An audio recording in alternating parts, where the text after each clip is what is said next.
Yan guys, pinapakain natin ang daga ng pandesal. Kasi ikot ng ikot. Naghanap ng pagkain.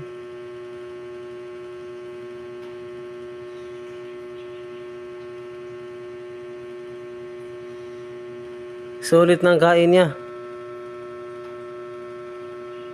Habang kumakain siya, nakatingin sa akin. Alam na alam niya na may nakabidyo sa kanya. So maganda rin pag may mga daga. Kasi yung mga insekto nakakain nila.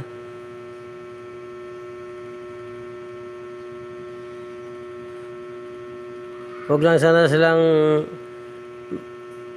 magbutas ng mga anumang gamit.